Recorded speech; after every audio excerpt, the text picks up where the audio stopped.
सुरेमन की दुनिया में आपका स्वागत है। अगर अभी तक आपने चैनल को सब्सक्राइब नहीं किया है तो प्लीज़ सब्सक्राइब कर लें। तो चलिए बढ़ते हैं आज की कहानी की ओर।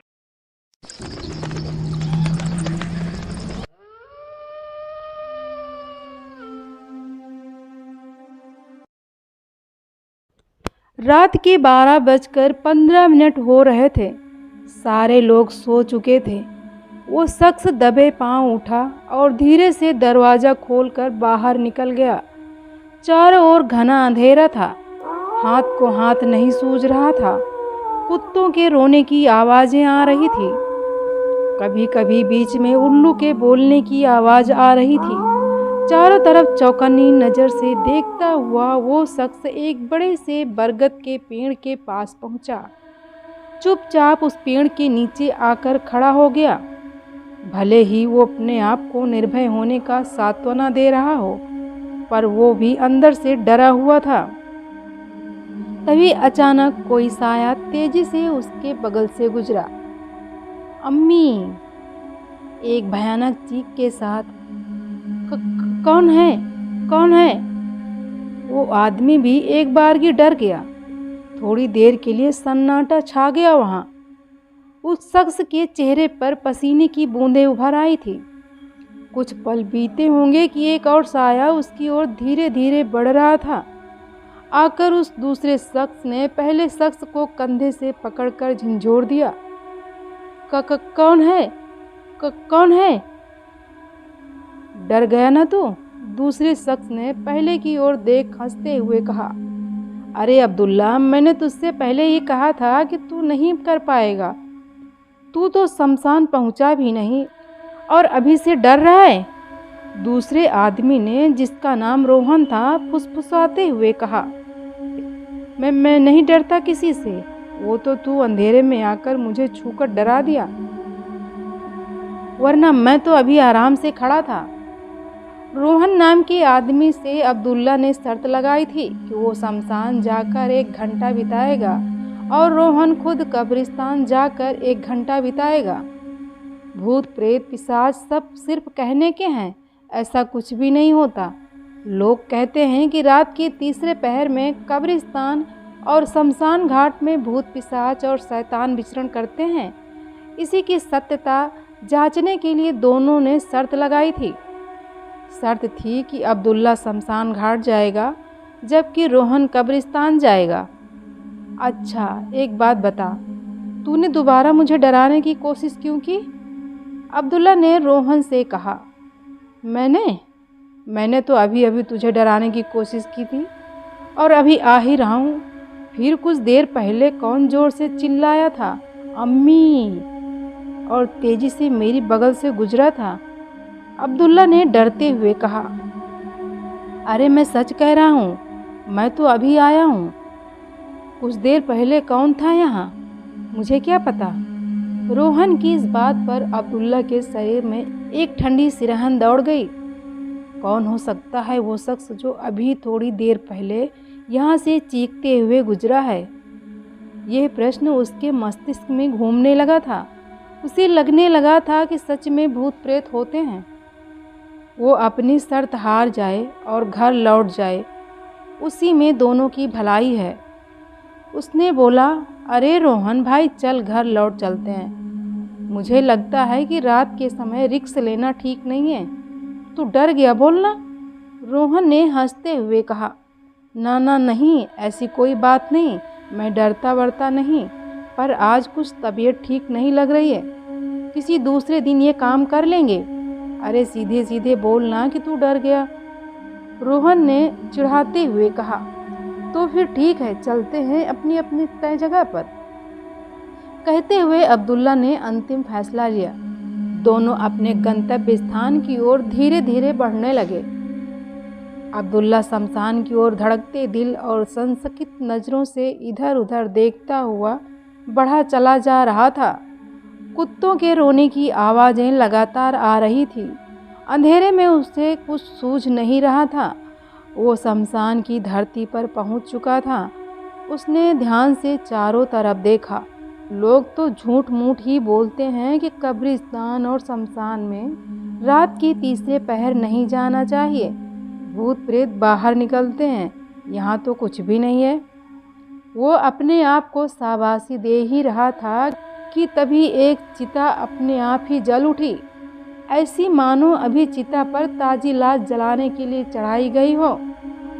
अचानक तेज चीख सुनाई पड़ी उसे, बचाओ बचाओ, मुझे छोड़ दो मुझे, बहुत जलन हो रही है, मुझे छोड़ दो। चिता की लाश अपनी जगह से उठकर अब्दुल्ला की ओर दौड़ पड़ी। क्रंदन के बाद एक भयानक हंसी गूंज उठी। इससे पहले कि लाश उस तक पहुंच पाती, कौन हो तुम? चिल्लाते हुए अब्दुल्ला ने अपने दोनों कान बंद कर लिए। वो भागना चाह रहा था पर उसके पैर अचानक से जैसे चलते ही बंद हो गए। वो दौड़ तो रहा था पर अपनी जगह से 1 इंच भी दूर नहीं जा पा रहा था। दूसरी ओर मोहन कब्रिस्तान की ओर एक मंत्र का उच्चारण करता हुआ चला जा रहा था। तभी छन छन की आवाज़ आई। अचानक उसने महसूस किया कि एक साया उसके पीछे पीछे चली आ रही है। पत्तों की सरसराहट और कदमों की चाप से उसे महसूस हो रहा था कि कोई औरत उसके पीछे कदम से कदम मिलाकर चल रही है। वो हनुमान चालीसा बुदबुदाते हुए पीछे पलटा और बोला, कौन है? कि हिम्मत है तो सामने आओ, यूं पीछे से क्यों डराते हो? रोहन की आवाज़ अब कांपने लगी थी। तब तक वो कब्रिस्तान के मुख्य गेट तक पहुंच गया था। तभी कब्रिस्तान के मुख्य गेट का दरवाज़ा खुला और किसी अदृश्य ताकत ने रोहन को कब्रिस्तान के अंदर खींच लिया। उसके पैरों में कोई चीज़ लिपटी और वो घिसटता चला जाने लगा। जोर जोर से चिल्ला रहा था पर उसकी आवाज़ कोई नहीं सुन पा रहा था। आखिरकार एक जगह जाकर वो रुक गया।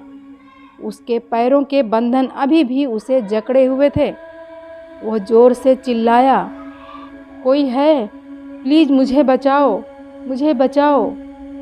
फिर एक गहरा सन्नाटा छा गया वहाँ। सिर्फ रोहन को उसकी सांसों की आवाज़ सुनाई दे रही थी। उसने चारों ओर देखा। चारों तरफ घोर अंधेरा छाया हुआ था। अचानक चमगादड़ों का एक झुंड बड़ी तेजी से उड़ता हुआ आया और उसके चेहरे और माथे पर बैठने लगा। रोहन को लगा जैसे सारे चमगादड़ उसे नोचना चाहते हों। कोई उसके बालों से टकरा रहा था तो कई उसके आंखों और चेहरों पर लटकने लगे। वो जोर जोर से चिल्लाने लगा। उसका चेहरा लहूलुहान हो चुका था।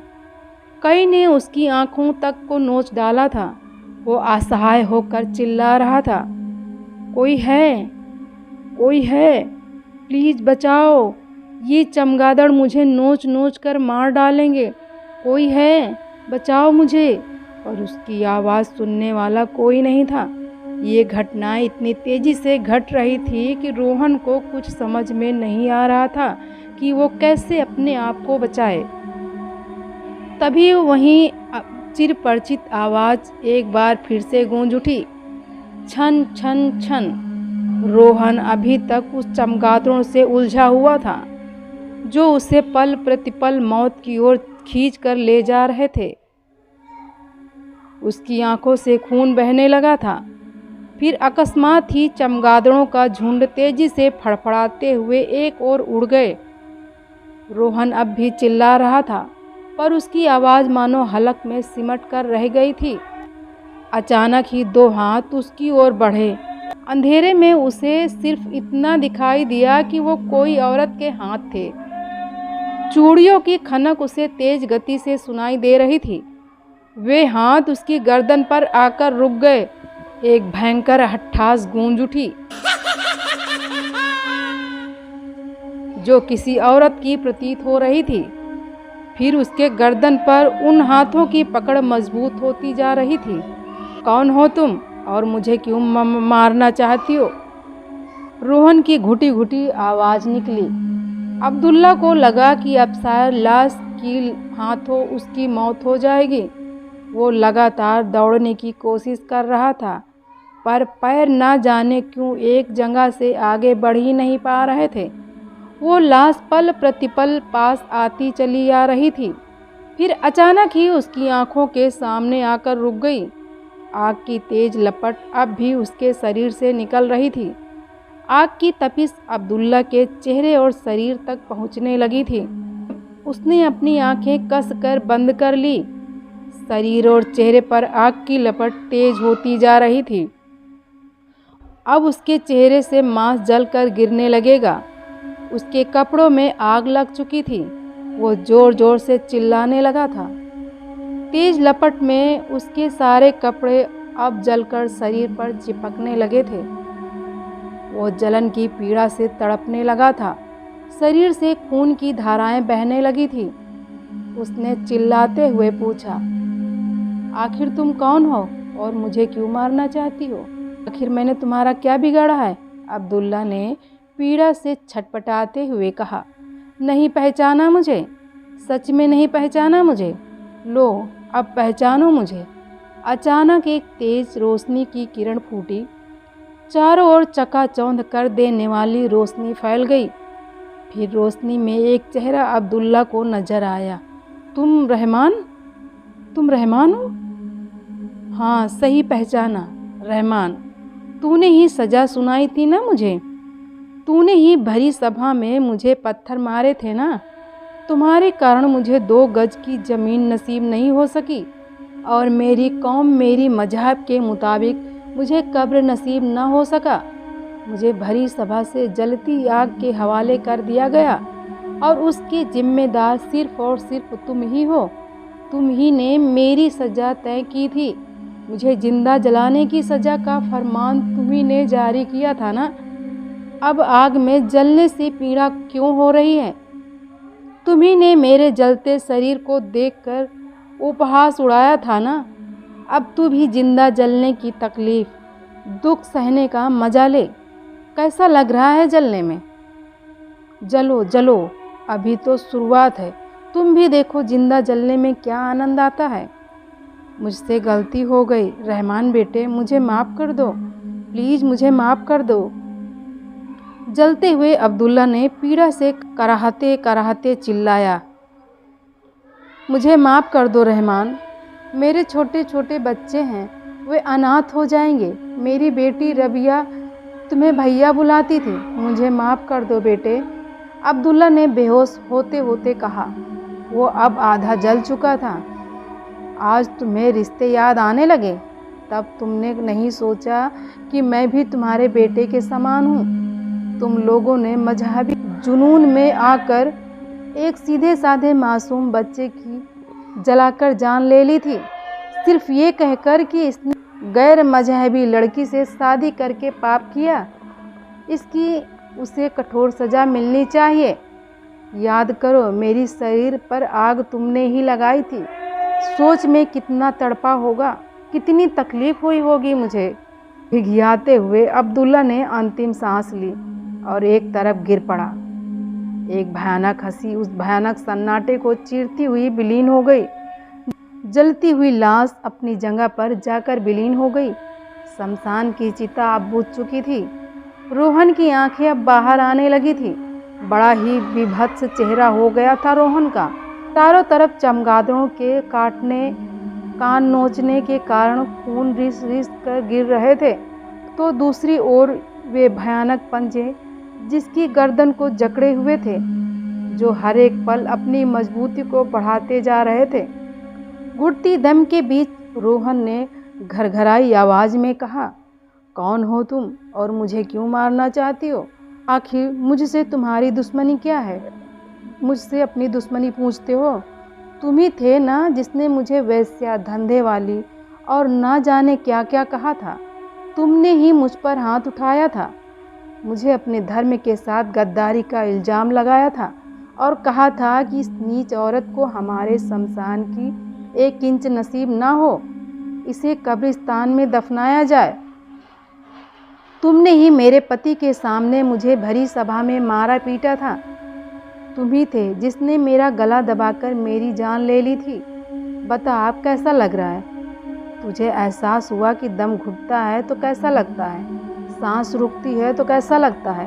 तुम्हें ने मेरे पैर पकड़कर घसीटा था ना, अब देख तेरी जान में कैसे घसीट घसीट कर लेती हूँ। इतना कहने के बाद उस आवाज़ ने उसकी गर्दन पकड़ी और चारों तरफ पूरे बैग से घुमाने लगी। उसके पैर जमीन पर रगड़ा रहे थे। सारा शरीर अब खून से लथपथ हो चुका था। रोहन के शरीर में अब कोई हरकत होती नजर नहीं आ रही थी। अंत में रोहन का शरीर ठंडा पड़ चुका था। उसकी आंखें बाहर की ओर निकली हुई थी। उस औरत की पकड़ उसकी गर्दन से कम होने लगी थी। एक क्रंदन का स्वर वातावरण में उभरने लगा था। वो क्रंदन था उस औरत विभा का, जिसकी जान रोहन और उसके संप्रदाय के लोगों ने भरी सभा में लिया था। अचानक एक रूह कब्रिस्तान से उड़ी तो दूसरी रूह उस शमशान घाट से। एक जगह जाकर वे दोनों रूह किसी शून्य में विलीन हो गए। धीरे धीरे रात समाप्त हुई और फिर भोर का उजाला फैल गया। कब्रिस्तान से रोहन के शरीर को उठाकर उसके घर वालों ने लाया, जबकि शमशान से अब्दुल्ला के घर वाले। क्या हुआ अब्दुल्ला, तू शमशान घाट में क्या कर रहा था? अब्दुल्ला की बूढ़ी माँ ने उसकी आंखों में पानी के छींटे मारते हुए कहा। हाँ, मैं कहाँ हूँ? अम्मी आप? अरे हाँ, मैं तुम्हारी अम्मी। तू बता कि रात भर शमशान में क्या कर रहा था? कुछ नहीं अम्मी, अभी आता हूँ मैं। अब्दुल्ला झट से उठा और रोहन के घर की ओर दौड़ लगा दी। देखा रोहन के परिवार वाले भी यही सवाल कर रहे थे कि इतनी रात गए वो कब्रिस्तान में क्या कर रहा था। अब्दुल्ला को देखते ही रोहन ने अपने शरीर को छूकर देखा। संतोष हुआ कि उसे कुछ नहीं हुआ था। वो और अब्दुल्ला दोनों बाहर निकल गए और उसी बरगद के पेड़ के नीचे आकर रुक गए। अब्दुल्ला बता, तेरे साथ क्या हुआ था? यही सवाल तुझसे करने आया हूँ। रोहन ने विस्मित नज़रों से अब्दुल्ला की ओर देखा। दोनों एक दूसरे से नज़रें नहीं मिला पा रहे थे। उनके चेहरे पर कल की रात का खौफ साफ झलक रहा था। दोनों की खौफ की रात में कोई अंतर नज़र नहीं आ रहा था। उन्होंने तो सोच लिया था कि अब इस दुनिया में नहीं रहे, पर उन आत्माओं ने उन्हें सबक सिखाकर जिंदा छोड़ दिया था। दोनों को उनकी गलती का एहसास करा दिया था। विभा और रहमान की आत्माओं ने दोनों के खौफ की रात में कोई अंतर न था। तभी किसी औरत और मर्द के साथ हंसने की आवाज़ ने दोनों को चौंका दिया। दोस्तों, ये कहानी आप लोगों को कैसी लगी कमेंट करके हमें ज़रूर बताएं। मिलते हैं आपको ऐसे ही एक नई वीडियो में, तब तक के लिए बाय बाय। और वीडियो अच्छी लगी हो तो प्लीज़ चैनल को सब्सक्राइब ज़रूर कर लीजिएगा और बेल आइकन प्रेस करना बिल्कुल ना भूलें। चलिए मिलते हैं आपको अगले वीडियो में।